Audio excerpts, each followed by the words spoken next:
Everyone, आज की discussion में हम स्ट्रेटेजिक बिजनेस रिपोर्टिंग की दिसंबर 2023 के अटेम्प्ट का क्वेश्चन नंबर 1 डिस्कस करेंगे। क्वेश्चन नंबर 1 सॉल्व करेंगे। स्ट्रेटेजिक बिजनेस रिपोर्टिंग की दिसंबर 2023 के अटेम्प्ट का question number 1 basically consolidated financial statements यानी कि ग्रुप फाइनेंशियल स्टेटमेंट के कॉन्सेप्ट या टॉपिक से पर्टेन करता है और इस सवाल में स्पेसिफिकली कंसोलिडेटेड कैश फ्लोज का टॉपिक टेस्ट किया गया है। इसके अलावा कुछ फाइनेंशियल इंस्ट्रूमेंट के स्टैंडर्ड से पर्टेनिंग भी एडजस्टमेंट्स टेस्ट की गई हैं। तो हम पहले तो क्वेश्चन रीड करते हैं और फिर साथ साथ इसे सॉल्व करेंगे और उसके एसीसी के सैंपल सॉल्यूशन को भी डिस्कस करेंगे, रीड करेंगे। कहता है कैबेलो company is the parent company of a group whose financial year end is 31st December 2005. The following exhibits, that is annexures, available on the left hand side of the screen provide information related relevant to the question. Basically हमारे पास एक parent company है कैबेलो के नाम से और इसका year and 31 दिसंबर 2005 है। तीन एग्जिबिट्स यानी कि तीन एनेक्जर्स दिए। पहले एनेक्जर में हमारे पास एक्विजिशन ऑफ टोडोस कंपनी आ रहा है यानी कि हमने कोई सब्सिडी वगैरह एक्वायर की होगी। कहता है कि annexure 1 provides information regarding the acquisition of टोडो company and other information relevant to complete the consolidated statement of financial consolidated statement of cash flows. Annexure 1 में हमारे पास एक सब्सिडी टूडोस कंपनी की एक्विजिशन से पर्टेनिंग इन्फॉर्मेशन है और उसकी कंसोलिडेटेड कैश फ्लोज के कुछ नंबर्स वगैरह अवेलेबल है, उससे वाले से इन्फॉर्मेशन अवेलेबल है। एनेक्जर 2 में कहता है कि financial instruments contain information about the number of financial instruments held by the Cabello group. Cabello group के पास जो फाइनेंशियल इंस्ट्रूमेंट्स वगैरह है उससे पर्टेनिंग इन्फॉर्मेशन हमारे पास एग्जिबिट 2 में अवेलेबल है। और एग्जिबिट 3 में कहता है कि consolidated statements, this includes draft extracts for the statement of cash flows together with the extracts from the finalized consolidated statement of financial position for the year ended 31st December 2005 including comparative figures. तो annexure या exhibit 3 में हमारे पास एक draft consolidated statement of cash flows आ रहा है, साथ साथ consolidated statement of financial position यानी कि कंसोलिडेटेड बैलेंस शीट के भी कुछ एक्सट्रैक्ट्स आ रहा है और ईयर एंड 31st दिसंबर है और कंपैरेटिव यानी कि 31st दिसंबर 2004 के नंबर भी available. Whether this information should be used to answer the question requirements within your choose and response options. ठीक है। अब अगर हम रिक्वायरमेंट को देखें तो इस सवाल की वेटेज तकरीबन टोटल जो है हमारे पास 30 मार्क की वेटेज है। सबसे पहले रिक्वायरमेंट नंबर ए में कहता है कि using exhibit 1 adjust the pre-populated spreadsheet to prepare revised extracts for the operating and investing activities of the consolidated statement of cash flows for the Caballo Group for the year ended 31st December 2005. हमें annexure 1 की information को इस्तेमाल करते हुए manager 1 की information को इस्तेमाल करते हुए जो हमारे पास एनेक्जर 3 में एक ड्राफ्ट कैश फ्लो स्टेटमेंट आ रही है उसे हमने कंप्लीट करना है, एडजस्टमेंट्स को अकाउंट फॉर करना है और इन्वेस्टिंग और ऑपरेटिंग एक्टिविटीज के कैश फ्लोज को प्रिपेयर करना है। रिक्वायरमेंट नंबर ए के ही सेकंड पार्ट में कहता है explain the adjustments required to correct the operating and investing activities of the consolidated statement of cash flows for the Caballo Group for the year ended 31st December 2005. तो requirement number A basically annexure या exhibit 1 से pertain करती है।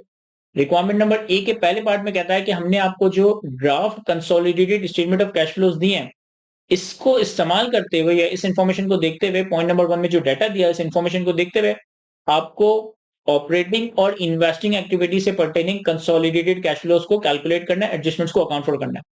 और requirement number A के ही second point में कह रहा है कि जो भी एडजस्टमेंट्स आपने पॉइंट रिक्वायरमेंट नंबर 1 में अकाउंट फॉर किए उन सारी एडजस्टमेंट्स को हम साथ साथ एक्सप्लेन भी कर रहे होंगे।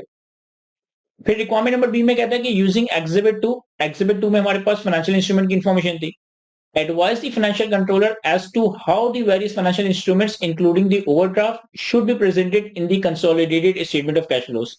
तो एग्जिबिट 2 में हमारे पास कुछ फाइनेंशियल इंस्ट्रूमेंट की इंफॉर्मेशन है जिसमें ओवरड्राफ्ट भी शामिल है।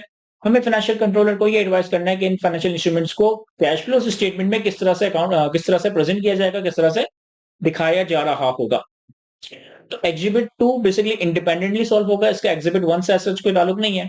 एग्जिबिट 1 में हमारे पास सब्सिडरी टूडोस कंपनी की एक्विजिशन की इंफॉर्मेशन है, एग्जिबिट 2 में हमारे पास फाइनेंशियल इंस्ट्रूमेंट की इंफॉर्मेशन है और एग्जिबिट 3 में हमारे पास कंसोलिडेटेड कैश फ्लोज और कंसोलिडेटेड फाइनेंशियल स्टेटमेंट्स के नंबर्स अवेलेबल है। तो हम for the time being exhibit 1 और एग्जिबिट 3 देखते हैं। एग्जिबिट 2 जब रीड करेंगे जब रिक्वायरमेंट नंबर बी हमें सॉल्व करनी होगी, तो हम for the time being exhibit 1 और एग्जिबिट 3 को देखते हैं। अब एग्जिबिट 1 में कहता है कैबेलो company acquired 80% of 1 lakh equity shares of Todos company on 30th June 2005. हमारा ईयर एंड 31 दिसंबर 2005 है। The consideration consisted of cash payment of $5 per share acquired and an issue of one Caballo $1 equity share for every 4 shares acquired in Tudos company। कहता है एक subsidiary Tudos company के 1 lakh equity shares में से हमने 80% shares acquire किए 30 June 2005 पे, और इन 80% शेयर्स को एक्वायर करने के लिए एक तो हमने $5 पर शेयर की कैश कंसिडरेशन दी है, दूसरा हमने इस टूडोस कंपनी के जितने भी शेयर्स एक्वायर किए हर 4 शेयर के बदले अपनी कंपनी का, अपनी पेरेंट कंपनी कैबालो कंपनी का 1 शेयर इशू किया। कहता है Cabello policy is to value the non controlling interest at fair value at the date of acquisition and the fair value of Caballo Company and Tudo Company on 30 shares on 30 June 2005 were $13 and $8 respectively। कहता है कि group की policy ये है, company की policy है कि company non controlling interest को फेयर वैल्यू पे मेजर करना चाहती है, यानी कि बेसिकली यहाँ पर गुडविल फुल गुडविल मेथड के तहत कैलकुलेट होगी, और हमारे पास पेरेंट और सब्सिडरी दोनों ही कंपनी के शेयर्स की market value fair value 30 June 2005 पे गिवन है। पेरेंट कंपनी की शेयर्स की वैल्यू है $13 और सब्सिडरी टूडोस कंपनी की शेयर्स की वैल्यू है $8। फिर कहता है the carrying amount of the net assets reported by Tudos company on 30 June 2005।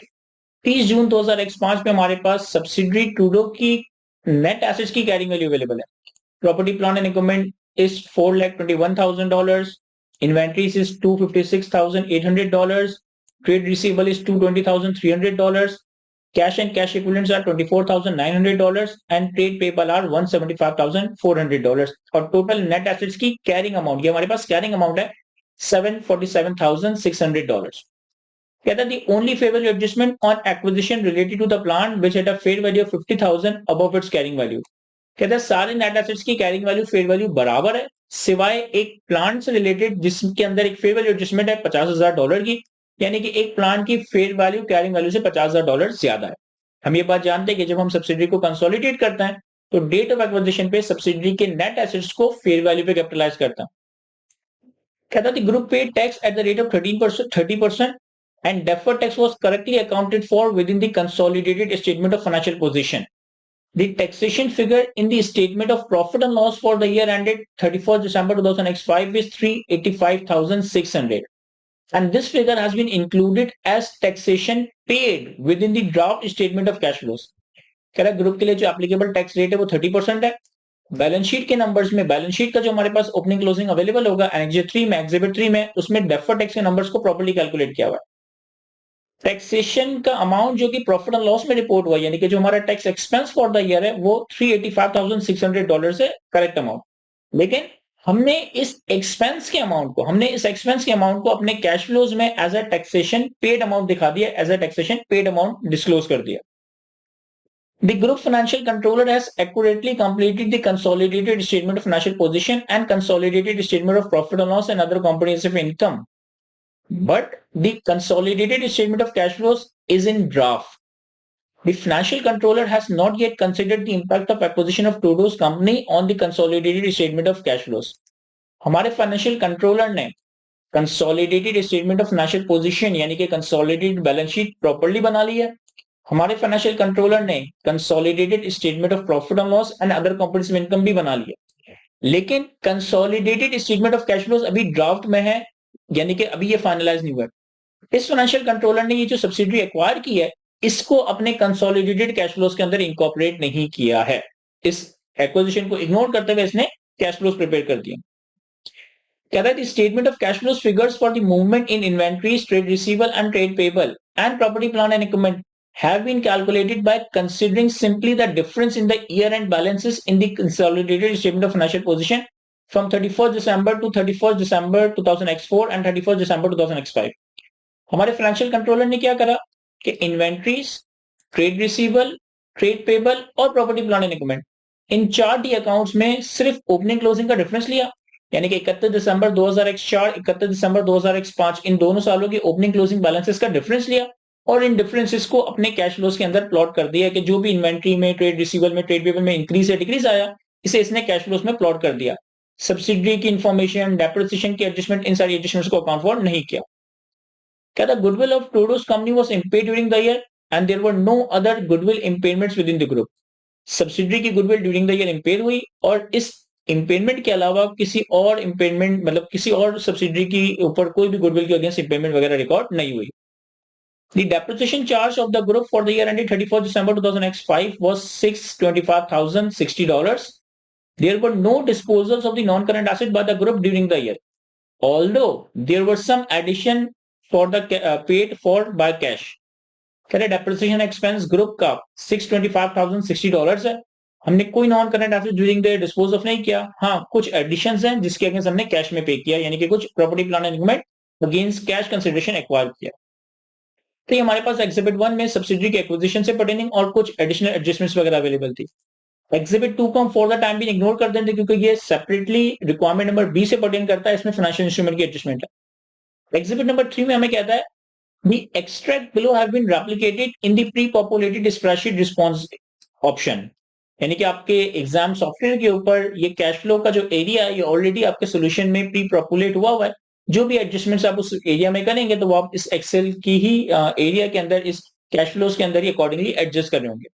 तो हमारे पास draft extract from the consolidated statement of cash flows आ रहा है कैबेलो ग्रुप का for the year ended 31st December 2005।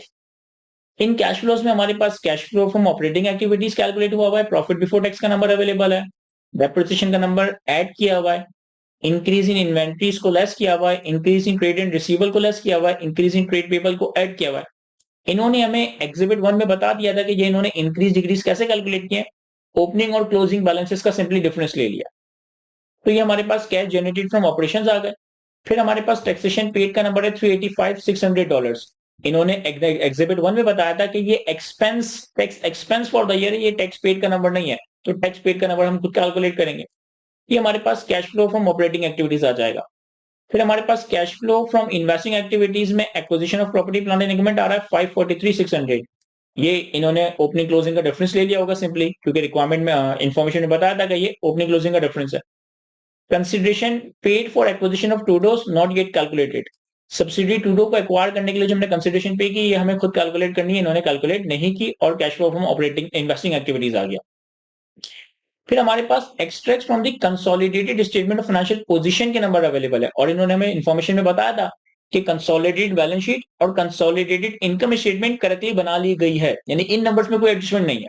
जो एडजस्टमेंट हमें करनी है वो कैश फ्लोज में करनी है।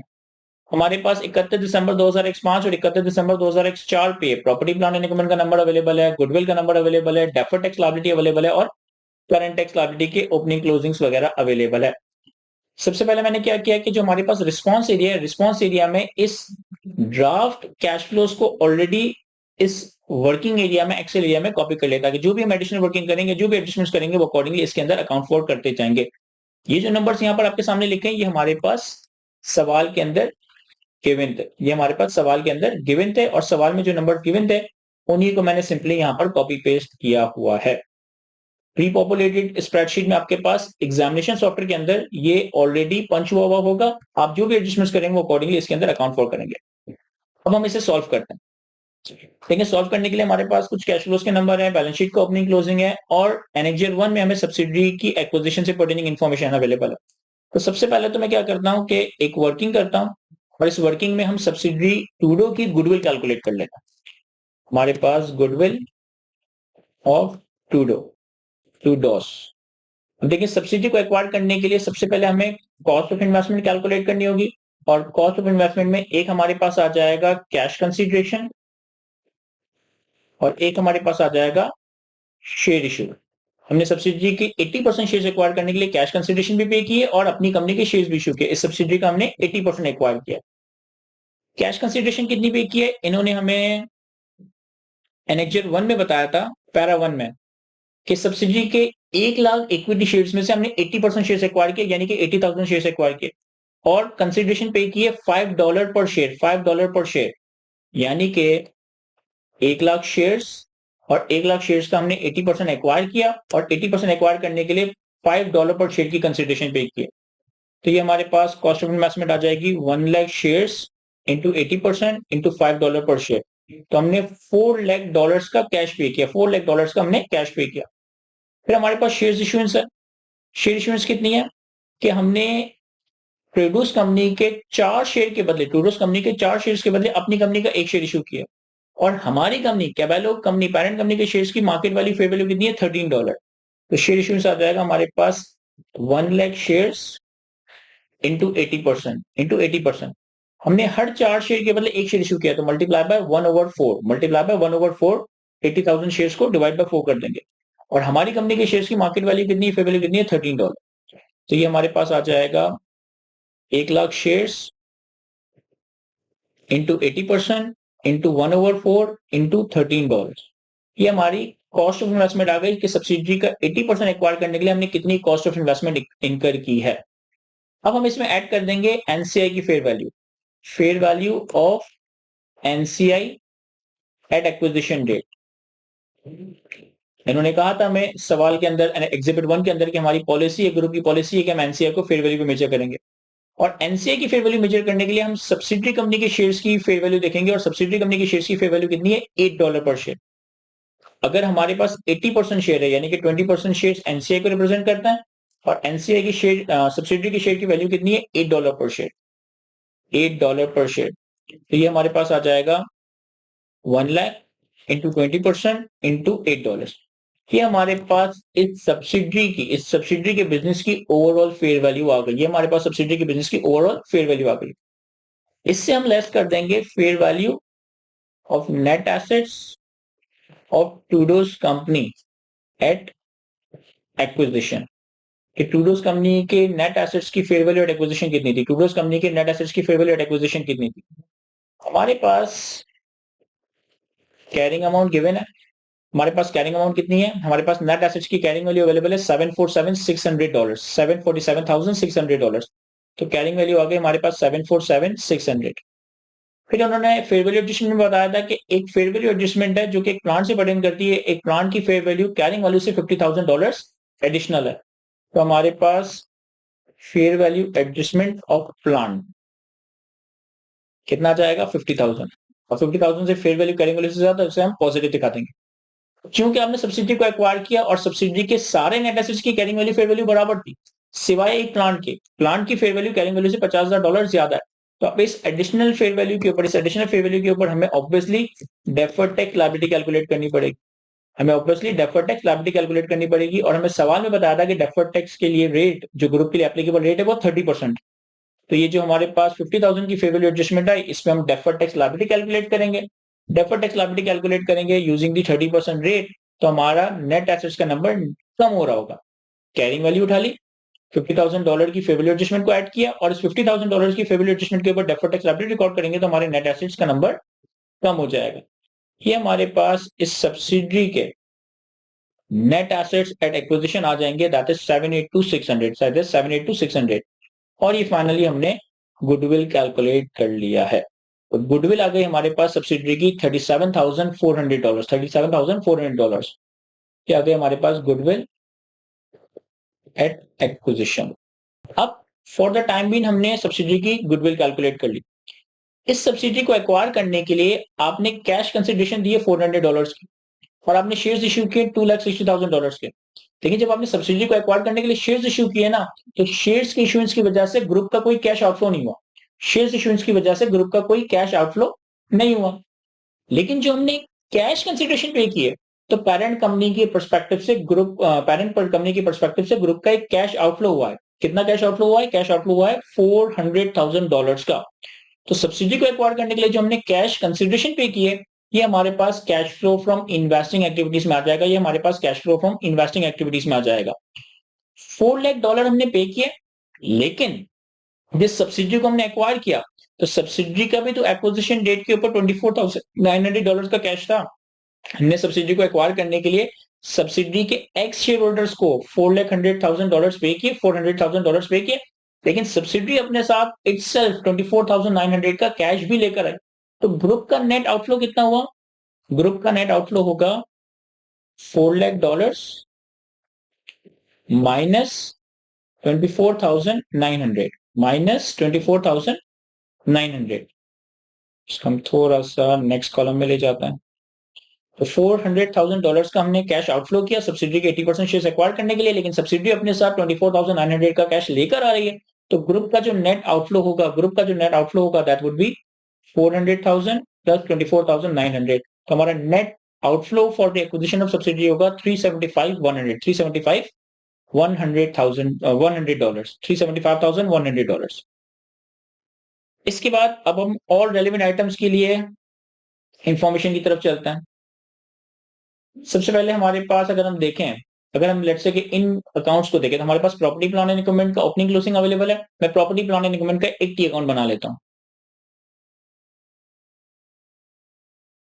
प्रॉपर्टी प्लांट एंड इक्विपमेंट का हमारे पास ओपनिंग क्लोजिंग बैलेंस अवेलेबल है। ओपनिंग है 3,125,300, ओपनिंग आ जाएगा 3,125,300 और क्लोजिंग बैलेंस अवेलेबल है हमारे पास 3,668,900। 3,668,900 ठीक है। हमने सबसे पहले प्रॉपर्टी प्लांट एंड इक्विपमेंट का ओपनिंग क्लोजिंग पे प्लॉट कर दिया। फिर हमने टूडो एक्वायर किया, फिर हमने टूडो सब्सिडी एक्वायर की। तो इसकी एक्विजिशन की वजह से हमारे पास प्रॉपर्टी प्लांट एंड इक्विपमेंट में एडिशन होगी। कितनी एडिशन होगी? जो हमने टूडो एक्वायर की इसके पास itself property plant and equipment की फेयर वैल्यू थी $421,000, $421,000 और इन्होंने फेयर वैल्यू एडजस्टमेंट में बताया था कि सब्सिडी की जो ये प्रॉपर्टी प्लांट एंड इक्विपमेंट है इसमें से एक प्लांट ऐसा है जिसकी फेयर वैल्यू $50,000 से एक्सीड कर रही है as compared to the carrying amount. तो हमने इस प्रॉपर्टी प्लांट एंड इक्विपमेंट को फेयर वैल्यू पे कैपिटलाइज करना है, ग्रुप अकाउंट्स में फेयर वैल्यू पे लेकर आना है। तो $421,000 प्लस 50,000, तो 421,000 प्लस 50,000, तो यानी कि टूडूस के नाम पे हमारे पास एडिशन हो गई 471,000। फिर हमारे पास सवाल में कहीं डेप्रिसिएशन का नंबर भी अवेलेबल था। लास्ट पैरा में एग्जिबिट 1 के लास्ट पैरा में हमें डेप्रिसिएशन का नंबर दिया था 625,060। तो हमारे पास डेप्रिसिएशन इज $625,060, $625,060। अब अगर हम इन डेबिट क्रेडिट साइड्स का टोटल देखें तो हमारे पास टोटल मेरा ख्याल है कि रिकंसाइल नहीं करेगा। तो डेबिट साइड वीक आ रही है, क्रेडिट साइड हैवी आ रही है। इन्होंने मैं बताया था कि डेप्रिसिएशन एक्सपेंस का नंबर 625,060 है। कंपनी ने किसी ग्रुप ने किसी नॉन करंट एसेट की डिस्पोजल नहीं की, लेकिन कुछ एडिशंस किए अगेंस्ट दी कैश कंसिडरेशन, कुछ एडिशंस किए अगेंस्ट दी कैश कंसिडरेशन।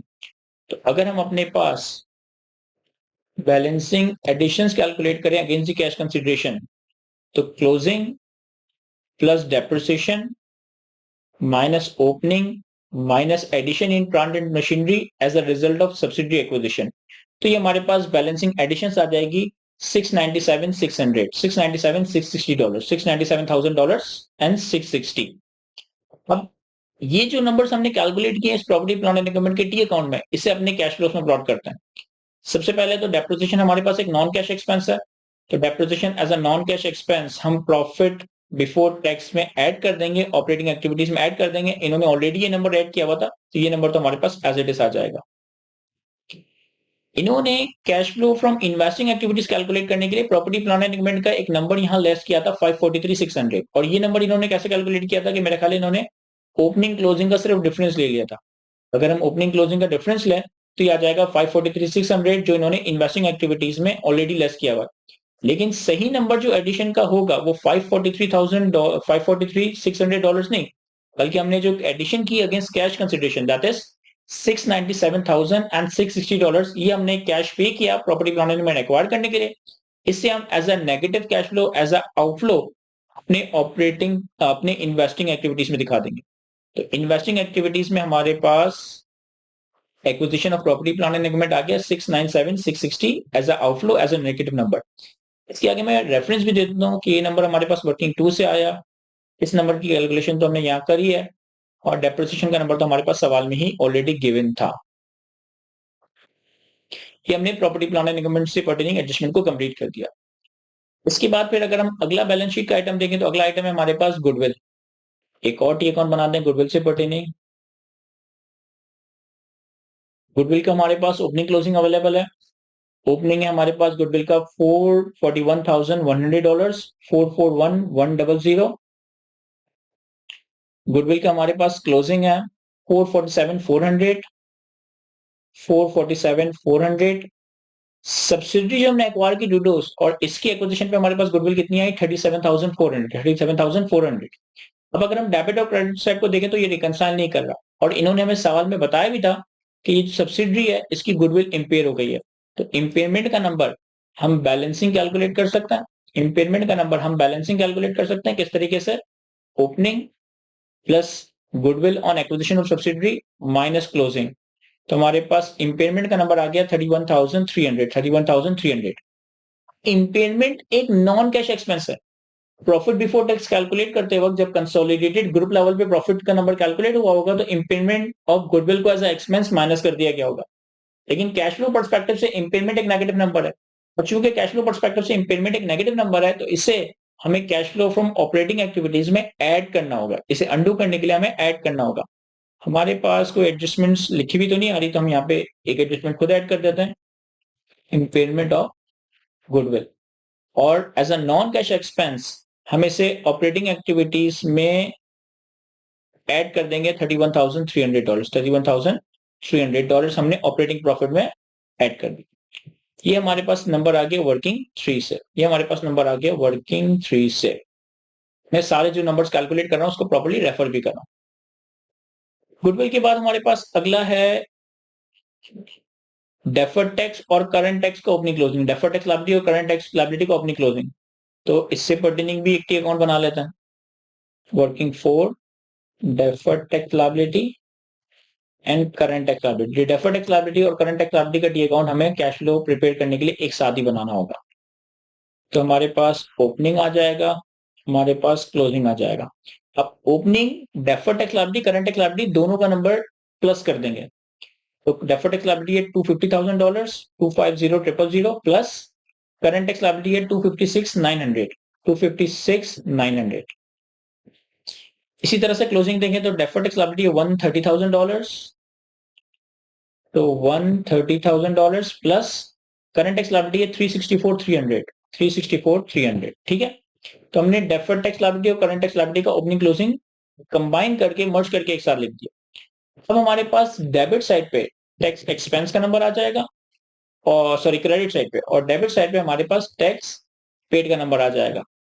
इन्होंने हमें बताया था कि जो कैश फ्लोज में टैक्स पेड का नंबर लिखा हुआ है दैट इज 385,600 एक्चुअली ये टैक्स एक्सपेंस है। ये बात इन्होंने हमें बताई थी सेकंड पैरा में। The group paid tax at 30%। Deferred tax was correctly accounted for within the consolidated statement of financial position.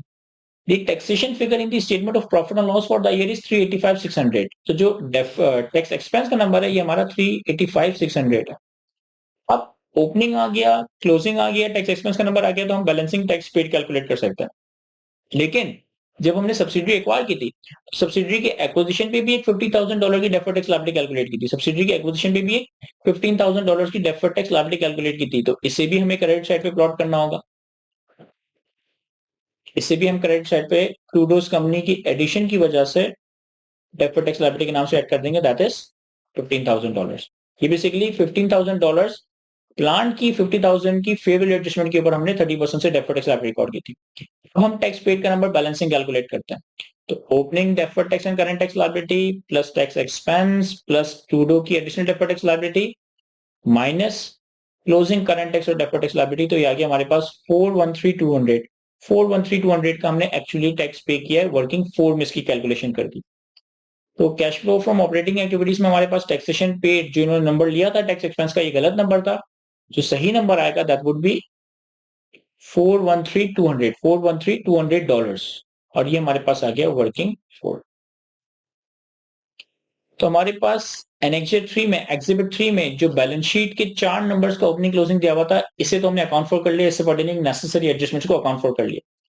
अब हमारे पास कैश फ्लोज में इन्वेंट्री, ट्रेड रिसीवेबल और ट्रेड पेबल का भी इंक्रीज डिक्रीज का नंबर है। हमारे पास बैलेंस कैश फ्लोज के अंदर increase in inventories, increase in trade and other receivable, increase in other trade and payable, ये अकॉर्डिंगली नंबर्स कैलकुलेट करके दिए।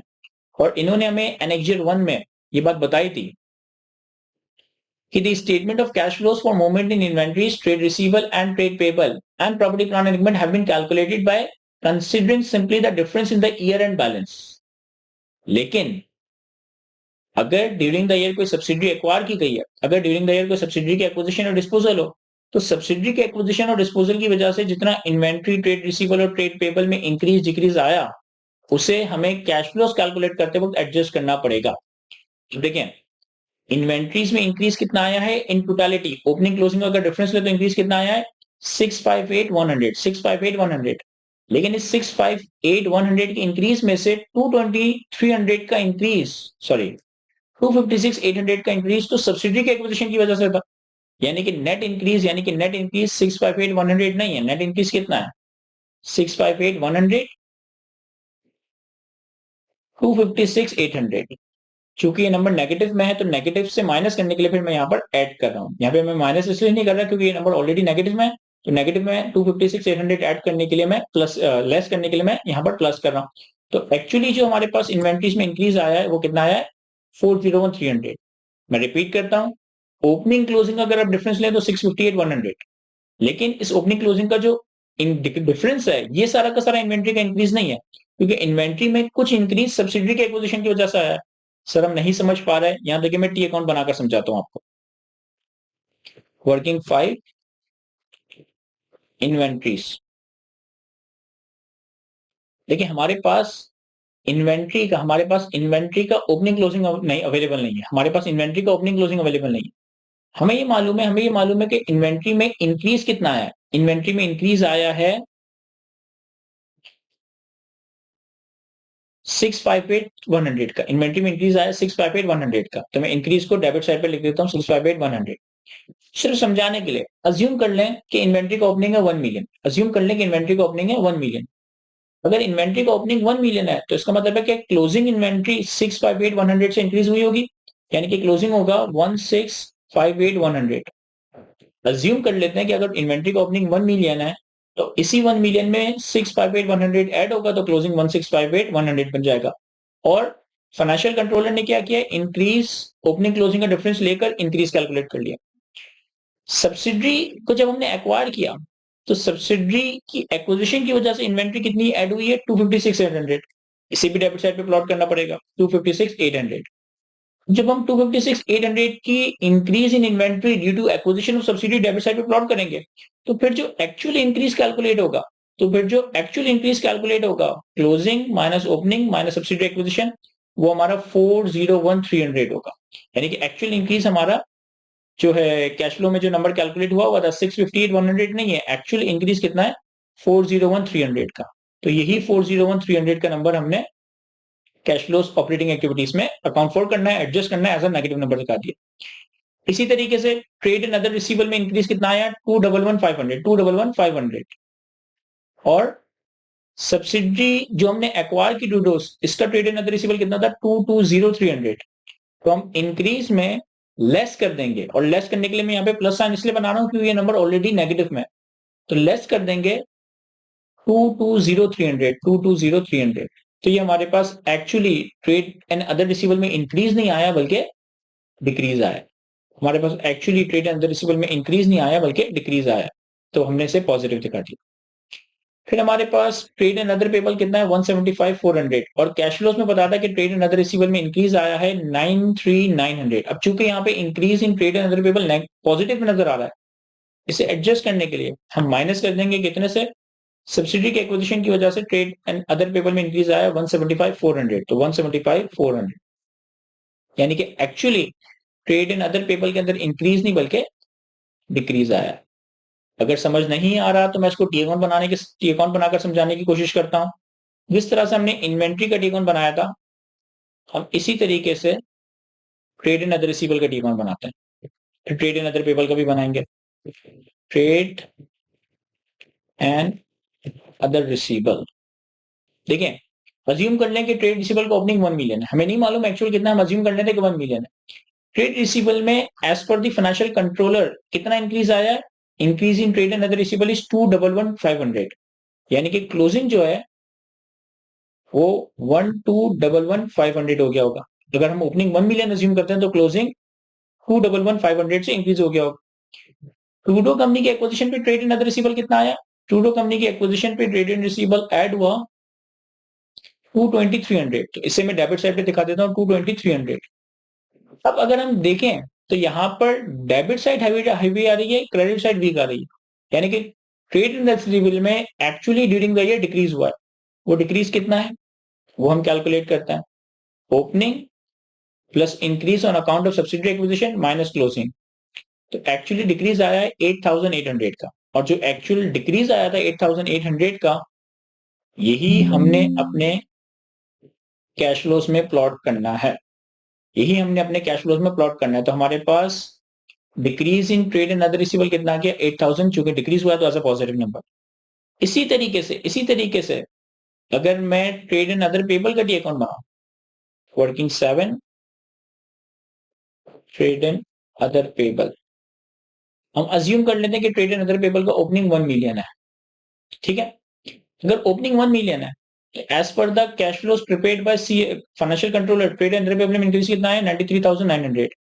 अगर ओपनिंग 1 मिलियन अज्यूम करते हैं तो क्लोजिंग कितना होगा 1093,900, 1093,900। ठीक है, अब सब्सिडी को एक्वायर करने की वजह से भी कुछ trade and other payable add हुआ होगा, ट्रूडोज कंपनी। तो ट्रूडोज कंपनी के एक्विजिशन की वजह से ट्रेड एंड अदर पेबल में कितना इंक्रीज आया 175,400, 175,400। इसे मैंने क्रेडिट साइड पे दिखा दिया। अब अगर आप देखें तो डेबिट साइड वीक है, क्रेडिट साइड हैवी है, यानी कि ट्रेड एंड अदर पेबल में भी एक्चुअली डिक्रीज आया। और वो डिक्रीज कितना है, opening plus increase due to subsidiary acquisition minus closing, तो डिक्रीज आया हमारे पास 81,500। चूंकि ट्रेड एंड अदर पेबल में एक्चुअली डिक्रीज आया तो इसे as a negative, as a outflow cash flow from operating activities में दिखा देंगे 81,500। तो मेरा ख्याल है कि यहां तक हमने सारी एडजस्टमेंट्स को अकाउंट फॉर कर लिया। ये हमारे पास कैश जनरेटेड फ्रॉम ऑपरेशंस आ गया। इसे अगर हम रेफर कर दें जो हमने नंबर्स कैलकुलेट किए हैं, तो वर्किंग 5, वर्किंग 6, वर्किंग 7, ये हमारे पास कैश फ्लो फ्रॉम ऑपरेशंस आ गया। फिर टैक्स पेड का एक्चुअल नंबर माइनस करेंगे तो cash flow from operating activities आ जाएगा। और इन्वेस्टिंग एक्टिविटीज में हमारे पास acquisition of property plant and equipment और एक्विजिशन ऑफ सब्सिडरी, ये नंबर्स आ जाएंगे। तो यहां तक हमारे पास सवाल के रिक्वायरमेंट नंबर ए, सब रिक्वायरमेंट नंबर 1 कंप्लीट हो जाती है कि हमने कैश फ्लोज के एक्चुअल नंबर कैलकुलेट कर लिए, ऑपरेटिंग और फाइनेंसिंग एक्टिविटीज के नंबर्स कैलकुलेट कर लिए हैं। अब आते हैं हम सवाल की सेकंड रिक्वायरमेंट पे। फर्स्ट रिक्वायरमेंट में क्या था कि adjust the prepopulated spreadsheet to prepare revise extract from the operating and investing activities of the consolidated statement of cash flows, जो कि हमने प्रिपेयर कर लिया। एडजस्टमेंट नंबर 2 में कहता है explain the adjustments required to correct the operating and investing activities of the consolidated statement of cash flows for the Caballo group। यानी कि कैश फ्लो सही करते वक्त, रिवाइज कैश फ्लोज कैलकुलेट करते वक्त जो हमने एडजस्टमेंट्स किए हैं उसी को हमने एक्सप्लेन कर लेना है, उसी को हमने एक्सप्लेन कर देना है। अब देखें, सेकंड रिक्वायरमेंट को अकाउंट फॉर करने के लिए जो एडजस्टमेंट, जो वर्किंग्स हमने की है उसी को हमने एक्सप्लेन कर देना, उसी को हमने एक्सप्लेन कर देना। फॉर एग्जाम्पल कि मैं वन बाय वन अगर इन सारी एडजस्टमेंट्स को डिस्कस करूं, सबसे पहले हमने डेप्रिसिएशन का नंबर ऐड किया। डेप्रिसिएशन का नंबर ऐड क्यों किया, क्योंकि डेप्रिसिएशन एक नॉन कैश एक्सपेंस है और कैश फ्लो हम प्रिपेयर कर रहे हैं यूजिंग द इनडायरेक्ट मेथड। तो इनडायरेक्ट मेथड्स में जब हम नॉन कैश एक्सपेंसेस को देखते हैं तो अपने प्रॉफिट बिफोर टैक्स के नंबर में नॉन कैश एक्सपेंसेस को अंडू करते हैं, नॉन कैश एक्सपेंसेस को ऐड करता है in order to calculate the operating profit in terms of cash flows, in terms of cash flows. तो डेप्रिसिएशन बिना नॉन कैश एक्सपेंस हमने ऐड कर दिया। इसी तरीके से इम्पेयरमेंट, इम्पेयरमेंट भी एक नॉन कैश एक्सपेंस है। जब हम ऑपरेटिंग एक्टिविटीज के कैश फ्लोस कैलकुलेट करते हैं तो प्रॉफिट बिफोर टैक्स से सारे नॉन कैश एक्सपेंसेस को अंडू कर देते हैं, ऐड कर देते हैं। तो चूंकि इम्पेयरमेंट ऑफ गुडविल भी एक नॉन कैश एक्सपेंस है, हमने इसे ऐड कर दिया। फिर हमारे पास increase in inventories, decrease in trade in other receivable और डिक्रीज इन अदर पेबल। वैसे तो इनडायरेक्ट मेथड में कैश फ्लोस कैलकुलेट करने के लिए हम inventory, trade in other receivable और ट्रेड इन अदर पेबल का सिर्फ ओपनिंग क्लोजिंग देखते हैं कि कितना इंक्रीज है, कितना डिक्रीज आया और उसे अकाउंट फॉर कर लेते हैं। लेकिन चूंकि हमने ड्यूरिंग द ईयर सब्सिडी भी एक्वायर की है तो इन वर्किंग कैपिटल के अकाउंट्स का सिर्फ ओपनिंग क्लोजिंग का डिफरेंस नहीं लिया जाएगा, बल्कि ओपनिंग क्लोजिंग के डिफरेंस में सब्सिडी की एक्विजिशन का इफेक्ट भी एडजस्ट किया जाएगा। और सब्सिडी की एक्विजिशन का इफेक्ट एडजस्ट करेंगे तो फिर हमारे पास नेट इंक्रीज है डिक्रीज का नंबर आएगा और वो नेट इंक्रीज है डिक्रीज का नंबर आपके कैश फ्लोस में प्लॉट हो रहा होगा। फिर टैक्सेशन पेड, अब cash flow from operating activities calculate करने के लिए हम एक्चुअल टैक्सेस पेड का नंबर माइनस करते हैं। हमें जो कैश फ्लो बना कर दिया था उसमें टैक्स एक्सपेंस का नंबर ले लिया था, ये तो एक्सपेंस फॉर द ईयर है जिसके अंदर डेफर्ड टैक्स भी है जो कि एक नॉन कैश एक्सपेंस है। लेकिन हमने टैक्स पेड का नंबर कैसे कैलकुलेट किया कि हमने डेफर्ड टैक्स और करंट टैक्स लायबिलिटी का ओपनिंग क्लोजिंग प्लॉट किया, टैक्स एक्सपेंस का नंबर प्लॉट किया, सब्सिडी की एक्विजिशन की वजह से जो एडिशनल डेफर्ड टैक्स लायबिलिटी आई थी उसे प्लॉट किया और फिर बैलेंसिंग टैक्स पेड का नंबर कैलकुलेट कर हमने इसे कैश फ्लोज में प्लॉट कर दिया। Acquisition of property plant and equipment, acquisition of property plant and equipment में वो कैश फ्लोज के इंपैक्ट आएंगे जो हमने एक्चुअली कैश पे किया प्रॉपर्टी प्लांट एंड इक्विपमेंट को एक्वायर करने के लिए, वो कैश फ्लोज के इंपैक्ट आएंगे जो हमने एक्चुअली पे किया सबसे प्रॉपर्टी प्लांट एंड इक्विपमेंट को एक्वायर करने के लिए।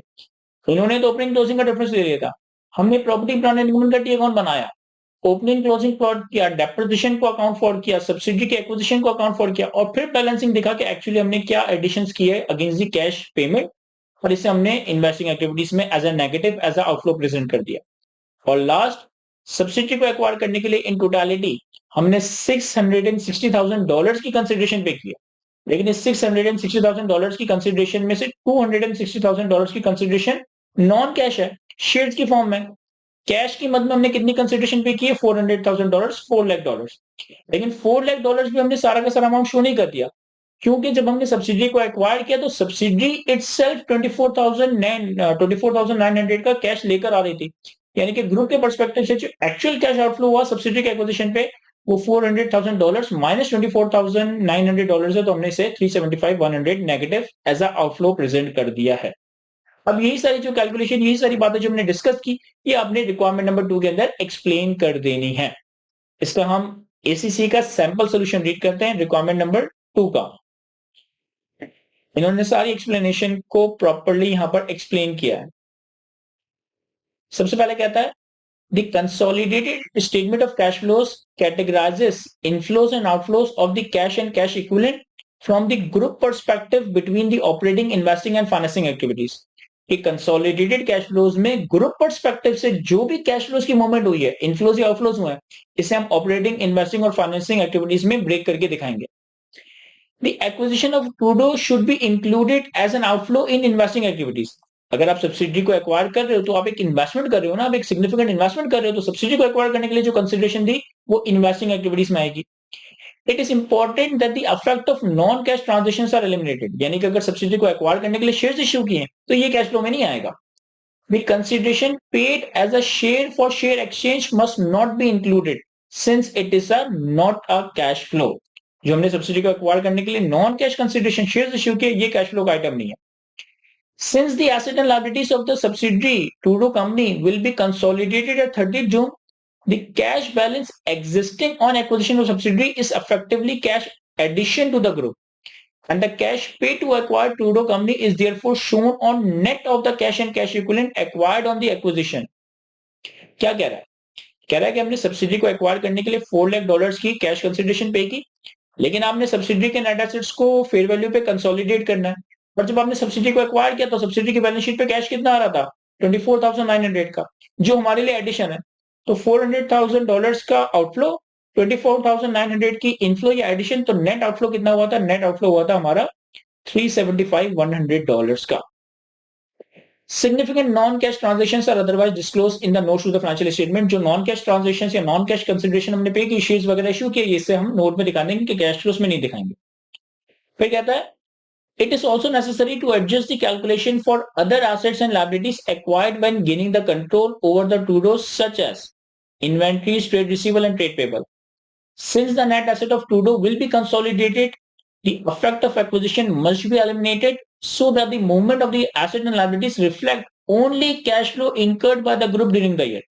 The impact of the acquisition of subsidiary on the statement of cash flows is included in the notes to the financial statement। इसके अलावा कहता है कि जो बाकी वर्किंग कैपिटल के एसेट और लायबिलिटीज के अकाउंट्स है, इन्वेंट्री हो गया, ट्रेड रिसीवेबल हो गया, ट्रेड पेबल हो गया, इनके अकाउंट से हमें नेट कैश इनफ्लो और आउटफ्लो की मूवमेंट चाहिए। तो हम ओपनिंग क्लोजिंग का रेफरेंस नहीं ले सकते, हमें जो सब्सिडी एक्वायर की है इसका इंपैक्ट भी इनकॉर्पोरेट करना पड़ेगा, और फिर हम ये देखेंगे कि इन वर्किंग कैपिटल के अकाउंट्स में कितना नेट इंक्रीज या डिक्रीज आया, कितना नेट इनफ्लो या आउटफ्लो हुआ, और इसे अकॉर्डिंगली कैश फ्लोज में प्लॉट कर देंगे। कहता है care must be undertaken to identify any goodwill impairment arising in the year. Cash generated from operation is calculated by using the group adjusted profit for non-cash flows which have an impact upon operating profit। Impairment of goodwill must be added back to the profit before taxation since they would reduce the group profit but without impacting on the group cash flows। Simply ये कह रहा है कि हम cash flows operating activities की जब calculate करते हैं तो अपने ऑपरेटिंग प्रॉफिट्स के अंदर सारे नॉन कैश एक्सपेंसेस को अकाउंट फॉर करते हैं, अंडू कर देते हैं। अब जो हमने इम्पेयरमेंट रिकॉर्ड की है गुडविल की, वो एक नॉन कैश एक्सपेंस है जो आपका प्रॉफिट तो कम कर रही है लेकिन आपके कैश पे कोई इंपैक्ट नहीं है। तो हमने प्रॉफिट बिफोर टैक्स के नंबर में इम्पेयरमेंट ऑफ गुडविल का नंबर अंडू करना है, उसे अंडू करने के लिए हम इसे एड बैक कर रहे होंगे। फिर कहता है the cash pay to acquire property plant and equipment during the year must exclude the effect of acquisition of Trudeau's company. The acquisition of Trudeau will increase the non-current asset by their fair value at acquisition, being the carrying amount of $421,000 plus the fair value adjustment of $50,000 needed at the date of acquisition. The initial recognition of the non-current asset of Trudeau is not a cash flow for the Caballo Group. क्या कह रहा है इस point में? कहता है जब आपने सब्सिडरी को एक्वायर करने के लिए एक लमसम कंसिडरेशन पे की, तो सब्सिडरी के सारे नेट एसेट्स एक्वायर कर लिए। अब जब आप प्रॉपर्टी प्लांट एंड इक्विपमेंट की एडिशंस कैलकुलेट करोगे on account of cash payment, तो जो property plant and equipment subsidiary के एक्विजिशन की वजह से ऐड हुई, उसे हम कैश फ्लो आइटम नहीं मानेंगे, क्योंकि उसकी कंसिडरेशन तो आप $4 लाख की ऑलरेडी अकाउंट फॉर कर चुके हो ना। हम प्रॉपर्टी प्लांट एंड इक्विपमेंट में नेट ये देखेंगे कि हमने नेट कितनी एडिशंस या डिलीशंस की हैं। तो हमने ओपनिंग क्लोजिंग प्लॉट किया, टूडो की एक्विजिशंस को प्लॉट किया, डेप्रिसिएशन प्लॉट किया और फिर balancing additions against cash consideration work out किया। फिर कहता है the taxation figure should be cash paid by the group to the tax authorities during the year. It is important therefore that the impact of deferred tax is adjusted in calculating the figure, since movement in deferred tax are not cash flows. The fair value of $50,000 to the property plant and equipment increases the carrying amount of property plant and equipment for consolidation purpose without corresponding change to the tax base of the asset. A deferred tax liability arises on acquisition equals to 15,000 being 30% of the fair value adjustment. This must be excluded from the consolidated statement of cash flows so that only cash transaction for the tax paid is recognized. इस para के अंदर taxation के cash flows का impact को explain कर रहा है। पहले तो कह रहा है कि आपको डेफर्ड टैक्सेस को एडजस्ट करना है, क्योंकि डेफर्ड टैक्सेस हमारी बुक एडजस्टमेंट्स होती हैं, एक्चुअल कैश इनफ्लोज आउटफ्लोज नहीं होते। फिर कहता है कि जो आपने सब्सिडी एक्वायर की थी, उस सब्सिडी के एक्विजिशन पे एक एसेट ऐसा था जिसकी फेयर वैल्यू $50,000 से कैरिंग वैल्यू से ज्यादा थी। तो जब आप कंसोलिडेटेड बुक्स में उससे फेयर वैल्यू पे रिकॉर्ड करोगे, टैक्स बेस तो चेंज नहीं हो रही, टैक्स बेस चेंज नहीं हो रही, लेकिन एसेट फेयर वैल्यू पे रिकॉर्ड हो रहा है, तो उनके दरमियान एक टेम्पररी टैक्सेबल डिफरेंस आ गया। इस टेम्पररी टैक्सेबल डिफरेंस के ऊपर भी डेफर्ड टैक्स लायबिलिटी होगी $15,000 की। और फिर ओपनिंग क्लोजिंग प्लॉट करने के बाद, एक्सपेंस का नंबर प्लॉट करने के बाद, इस डेफर्ड टैक्स लायबिलिटी को प्लॉट करने के बाद उसके अकाउंट में जो एक्चुअल टैक्स पेड का नंबर आएगा, actual tax paid in cash का नंबर आएगा, ये हमारे कैश फ्लोज में, ऑपरेटिंग कैश फ्लोज के अंदर as the outflow as a negative number present किया जाएगा। तो यही सारी बात है जो हमने सवाल को सॉल्व करते वक्त डिस्कस की, सवाल को सॉल्व करने के बाद डिस्कस की, उनको हमने प्रॉपर्ली ड्राफ्ट कर लेना है in the requirement number part A सब पार्ट 2। अब आते हैं हम सवाल की सेकंड रिक्वायरमेंट के ऊपर। सेकंड रिक्वायरमेंट में कहता है कि using the exhibit 2 advise the financial controller as to how the various financial instruments including the overdraft should be presented in the consolidated financial statements. तो एग्जिबिट 2 में कुछ फाइनेंशियल इंस्ट्रूमेंट्स की इंफॉर्मेशन है, इसके हवाले से मैं बताना है कि इसे कैसे प्रेजेंट किया जाएगा कैश फ्लोस में। एग्जिबिट 2 की तरफ चलते हैं। कहता है the Caballo group has a number of financial instruments presented within its consolidated statement of financial position. Some group entities which had surplus cash resource had acquired debentures in other non-group entities to increase return, and other group entities has raised finance by issuing bonds. Caballo Group financed the acquisition of Trudeau by acquiring a bank loan. Caballo Company has also an overdraft bank balance at 31st December 2005. The overdraft bank balance fluctuates regularly from an in-fund balance to the overdrawn balances. तो 2-3 यहाँ पर financial instruments का जिक्र कर रहा है। ठीक है, सबसे पहले क्या कह रहा है? कहता है कि कुछ ग्रुप कंपनीज के पास सरप्लस कैश रिसोर्सेज हैं, तो इन्होंने दूसरी नॉन ग्रुप कंपनीज के डिबेंचर्स परचेज कर लिए। अगर कुछ ग्रुप कंपनीज के पास सरप्लस कैश है और इन्होंने दूसरी कंपनीज के, नॉन ग्रुप कंपनीज के डिबेंचर्स परचेज कर लिए, तो ये क्यों परचेज किए? ये अपना रिटर्न इंक्रीज करने के लिए परचेज किए। अपना रिटर्न इंक्रीज करने के लिए परचेज किए, यानी कि इन्होंने इन्वेस्टमेंट किए। तो इन डिबेंचर्स को एक्वायर करने के लिए जो भी हमारा आउटफ्लो हुआ, इन डिबेंचर्स को एक्वायर करने के लिए ग्रुप एंटिटीज का जो भी आउटफ्लो हुआ, इसे cash flow from investing activities में as a outflow, as a negative number present किया जाएगा। डिबेंचर्स को एक्वायर करने के लिए, नॉन ग्रुप कंपनीज के डिबेंचर्स को एक्वायर करने के लिए जो भी हमने इन्वेस्टमेंट किया, इसे cash flow from investing activities में as a negative number show कर देंगे।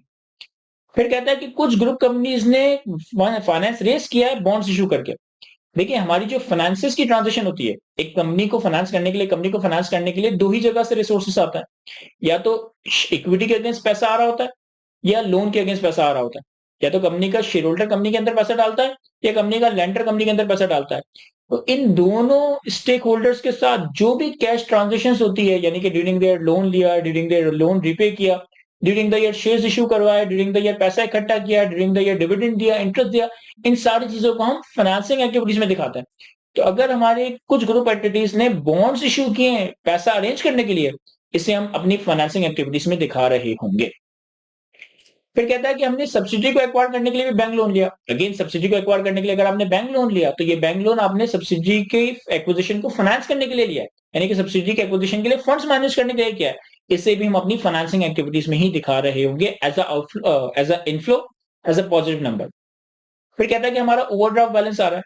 सर जब हम कैश फ्लोज प्रिपेयर करते हैं तो हमारे इक्विटी और लेंडर्स के साथ, इक्विटी होल्डर्स और लेंडर्स के साथ जो भी ट्रांजेक्शन होती है, जो ड्यूरिंग द लोन लिया, जो ड्यूरिंग द लोन दिया, जो during the year shares issue किए, जो ड्यूरिंग द डिविडेंड दिया, इंटरेस्ट दिया, इसे फाइनेंसिंग एक्टिविटीज में दिखाते हैं। कुछ चीजें कैश एंड कैश इक्विवेलेंट्स के नाम से दिखाई जाती है, जिसमें हमारे पास रेडी कैश आ रहा होता है, जिसमें हमारे पास हमारे करंट अकाउंट्स के पैसे आ रहे होते हैं, जिसमें हमारे पास शॉर्ट टर्म इन्वेस्टमेंट्स आ रही होती है जिनकी मेच्योरिटी बहुत कम रह गई हो, या हमारा ओवरड्राफ्ट का बैलेंस, जो overdraft balance payable on demand होता है, इसे भी हम अपने पास कैश एंड कैश इक्विवेलेंट्स के नाम से दिखाते हैं, इसे फाइनेंसिंग एक्टिविटीज में नहीं दिखाते।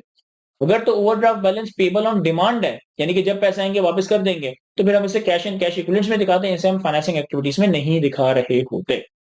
अब यही सारी बातें जो मैंने आपके साथ डिस्कस की, हम इसके सोल्यूशन के अंदर प्रेजेंट कर देंगे। इसका एसीसी का सोल्यूशन रीड करना है। कहता है investing activities include expenditure intended to generate future cash income and cash flows.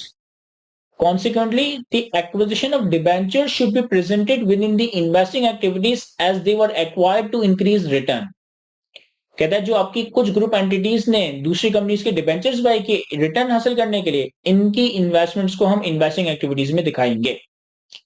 Financing activities are activities which result in the change in the size and composition of the contributed equity and borrowing of the entity.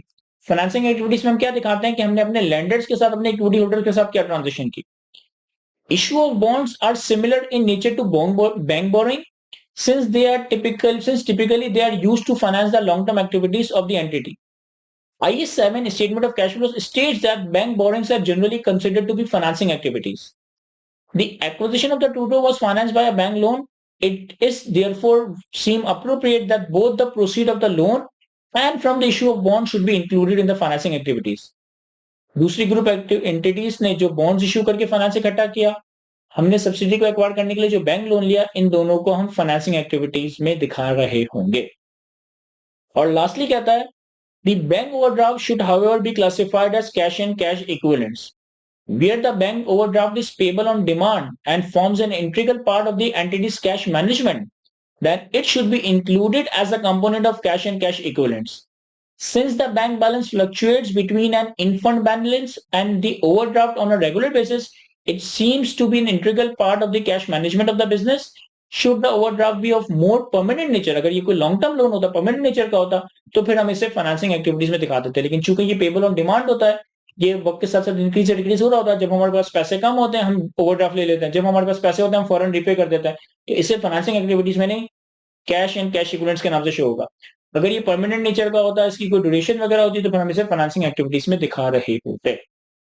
तो ये हमारे पास एक comprehensive question था, हमारे पास दिसंबर 2023 के attempt का question number 1, जिसमें हमारे पास कंसोलिडेशन के टॉपिक से pertaining specifically consolidated statement of cash flows test किया गया था, और कुछ हमारे पास फाइनेंशियल इंस्ट्रूमेंट्स की एडजस्टमेंट्स भी थी।